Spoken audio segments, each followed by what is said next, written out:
చూసుకున్నట్టయితే పోయినసారి మీకు అక్షంతల కథ చెప్పాను, విన్నారుగా బాగా. మనకు ఒకసారి చెప్దామా వద్దా?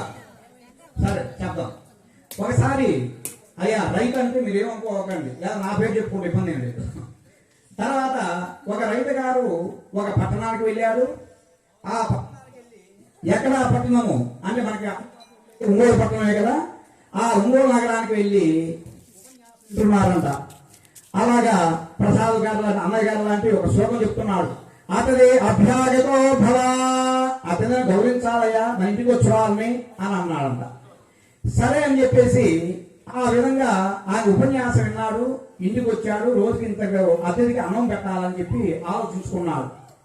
సరే ఇంటికి వచ్చిన తర్వాత ఈ అతిథి అనేది ఎవరున్నారో మన ఊళ్ళో అని చెప్పేసి చూద్దామని చెప్పేసి వెళ్ళాడు.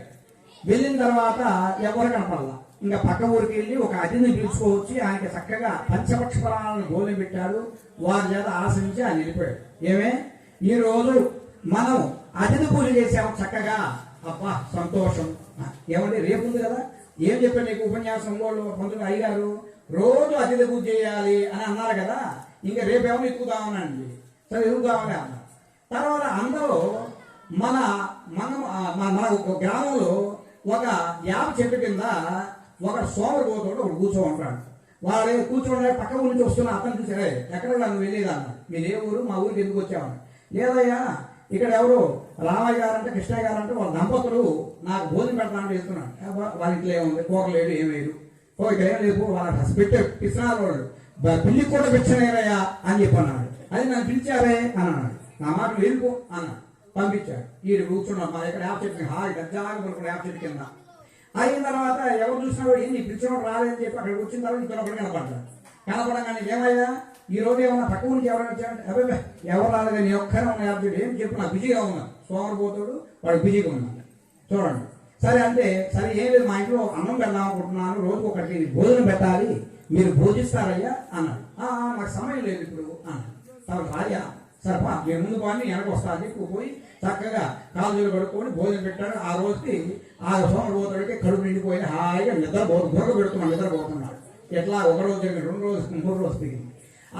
5 రోజులు జరిగిన తర్వాత ఇప్పుడు భార్య గారు అంటున్నాడు, ఏమండి ఈ అతిథి పూజ ఏమో నా దుంప తిరుగుతుంది, మా ఇప్పటికి పాతకేళ్ళ బస్తా 3 బస్తాలు అయిపోయిందండి, ఆపండి ఇప్పుడైనా ఆ మాటని. వాళ్ళేదో మైకులు చెప్పారనుకో, నువ్వు అతిథి పూజ ఇది అన్న. అతిథి అంటే ఏంటండి, ఈ రోజు వచ్చి మళ్ళీ రాకుండా ఎప్పుడు సంవత్సరాలు వచ్చాడు అతిథి, రోజు వచ్చాడు అతిథి కాదన్నవాడు అని. సరే ఏం చేద్దామని, అది వచ్చే టైం ఏంది, వాడు వస్తున్నాడు, నువ్వు వద్దని వాడు వస్తున్నాడు వాడు అని. సరే తలుపు వేసేయండి అన్న. తలుపు వేసేసాడు. తలుపు తడుతున్నా మా ఏదో అమ్మ రెడీ చేశారా, వాటి భాష ఉందో చూడండి.